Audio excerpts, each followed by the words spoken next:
السلام علیکم ویورز، آج کا پہلا سوال ہے، طارق حسین ہیں لاہور سے۔ انہوں نے کہا جی ملک میں پٹرولیم مصنوعات کی قیمتیں بڑھنے پہ شبلی فراز فرما رہے ہیں کہ پیٹرول مہنگا ہے تو عوام کم استعمال کریں۔ جب مشکل وقت آتا ہے تو پہلے کی طرح کی زندگی نہیں گزار سکتے۔ حسن صاحب ان سے پوچھیں کہ اگر ان کو پتہ ہے کہ حالات اچھے نہیں تو یہ لوگ سرکاری پیٹرول کیوں لے رہے ہیں؟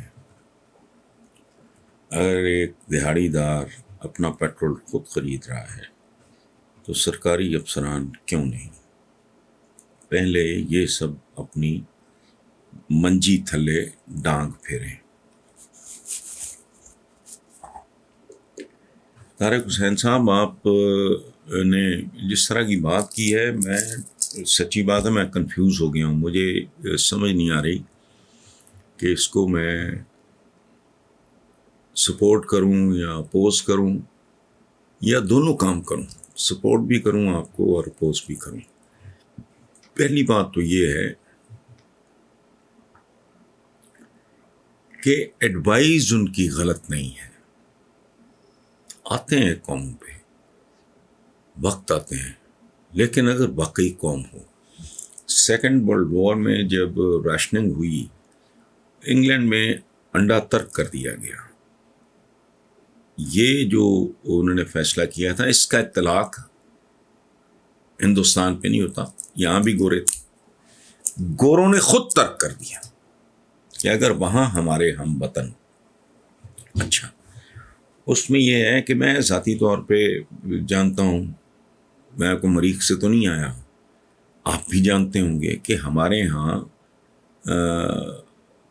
جب لوگ افورڈ کر سکتے ہیں وہ بے رحمی سے چیزوں کا استعمال کرتے ہیں۔ ایک کرنچ ہے، یہ حکومت کی طرف سے نہیں آیا، یہ باہر سے آیا ہے جس کو آپ رجسٹ کر ہی نہیں سکتے۔ یا تو پیٹرول یہاں کہیں یہ 2 نمبر دودھ بنتا ہے، یہاں 2 نمبر دوائیاں بنتی ہیں، کوئی 2 نمبر پیٹرول ایجاد کر لیں۔ تو یہ تو وقت کا تقاضا ہے، وہ ڈکٹیٹ کرائے گا، ٹھیک ہے۔ میں بے شمار لوگوں کو، ایسے لوگوں کو جانتا ہوں جن کا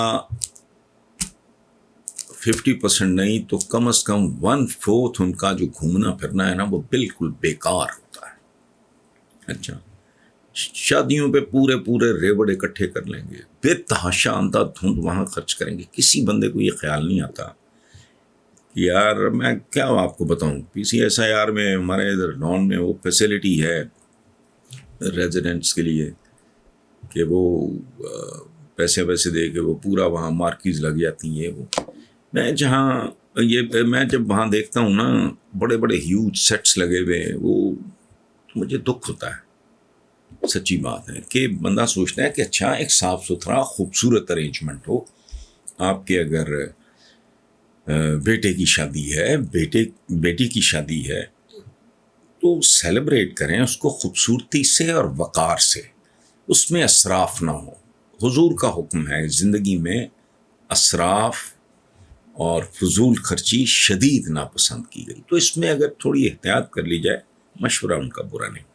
اچھا، یہ جو دوسری بات کیا آپ نے، اس میں بڑا وزن ہے کہ سرکاری پیٹرول جس بے رحمی سے وہ برتا جاتا ہے، استعمال ہوتا ہے، اس کا مس یوز ہوتا ہے، ٹھیک ہے۔ اس میں بھی ایک پہلو ہے کہ گورنمنٹ فنکشنریز کی تنخواہیں کم ہوتی ہیں، بیسیکلی میجورٹی حرام پہ پل رہی ہوتی ہے، چونکہ ان تنخواہوں میں سروائیو کرنا ممکن نہیں ہوتا۔ مجھے آپ ایک SHO کی تنخواہ، ایک انسپیکٹر، فوڈ انسپیکٹر ہے، ایک کسٹم انسپیکٹر ہے، ایک سائٹ انسپیکٹر ہے، کوئی ڈرگ انسپیکٹر ہے، اس کی سیلری میں تو وہ ایک ہفتہ نہیں زندہ رہ سکتا۔ زندگیاں بھی ان کی بڑی ٹھیک ٹھاک ہوتی ہیں، تو حرام ہے۔ ہمارا پورا معاشرہ بدترین قسم کے ایسے تضادات کا شکار ہے جو اندھوں کو بھی نظر آ جائیں۔ آپ ایک SHO کی پاورز دیکھیں، اس کا آپ ٹیک ہوم دیکھیں، آپ کو ساری کہانی، پورا نظام آپ کو سمجھ جائے گا۔ سمجھ آ جائے گا. تو اس لیے ان کے لیے فکسڈ ہونا چاہیے, سختی سے اس پہ عمل درآمد ہو. سرکاری گاڑیوں کا جو مس یوز ٹرمنڈسلی, اسکولوں کے باہر جا کے دیکھ لیں. سو آپ کی بات سے میں اتفاق بھی کرتا ہوں اور اختلاف بھی کر رہا ہوں. میرے کالم کا عنوان تھا بڑھ کے بند بنگلہ دیشی بن کے دکھا دو. سو آپ نے جو کہا وہ ایک بنیادی حقیقت ہے جسے پوری دنیا مان رہی ہے. میرے اور آپ کے کہنے سے کیا فرق پڑنا ہے. یہاں لا اینڈ آرڈر نام کی کوئی چیز نہیں, نہ عدالتی انصاف ملتا ہے, 3 نسلیں برباد ہو جاتی ہیں, نہ اقتصادی انصاف کا کوئی تصور ہے. یہ بالکل جن جفا چند خاندانوں کا, شرم بھی نہیں آتی اس ملک کے دانشوروں کو جو اس جگاڑ کو جمہوریت کہتے ہیں. اور 20 بار میں کہہ چکا ہوں جمہوریت کا لفظ نکلا جمہور سے. جمہور کہتے ہیں عوام کو, یعنی جس نظام نے عوام کو تباہ و برباد کر کے رکھ دیا تم اس کی جفیاں چمیاں لیے جا رہے ہو تو کوئی غیرت کرو. یہ جمہوریت ہے ہی نہیں. دیکھو اگر عوام, جمہوریت ہے عوام کی حکومت, کوئی عوام تو اسمبلیوں میں دکھائی نہیں دیتے. یہاں تو واردات کی, جگاڑ کی, ٹھگی کی انتہا یہ ہے کہ جو خصوصی نشستیں ہوتی ہیں اس میں بھی بے گمات گھسا دیتے. وہاں بھی کوئی ریٹائرڈ پرنسپل, کوئی ڈاکٹریٹ کی ہو کسی نے, کوئی بڑی ٹاپ کی ویسے ڈاکٹر ہو, کوئی آئی ٹی کی ایکسپرٹ ہو خاتون. کبھی سنا آپ نے کوئی ریٹائرڈ وائس چانسلر اسمبلی میں گیا ہو؟ کوئی ٹاپ کا انجینئر ہے وہ کہتا ہے کہ یار ٹھیک ہے میں نے 2-4 سال لگے میں الیکشن لڑتا ہوں. سوال ہی نہیں پیدا ہو. کان ٹوٹے بے شرم بے حیا لوگوں کا ایک جتھا ہے اس ملک میں جو روز اول سے وہ قابض ہے. اچھا, ایک اگر گنڈ کپ جاتا ہے دوسرا گنڈ کپ اس کی جگہ آ جاتا ہے. ایک عام آدمی, ایک پڑھا لکھا آدمی. مجھے ایک بات بتائیں آپ, پاکستان میں لوور مڈل اور مڈل کلاس کے بچے کس میدان میں انہوں نے ڈنکا نہیں بجائے؟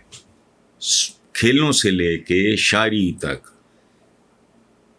نثر تک, جج بنے, جرنیل بنے, بیوروکریٹ بنے, اعلیٰ ترین مصور بنے, سنگر بنے, شاعر بنے, you name it, I T کے ایکسپرٹس بنے, پتہ نہیں کیا, ڈاکٹر بنے, انجینئر بنے.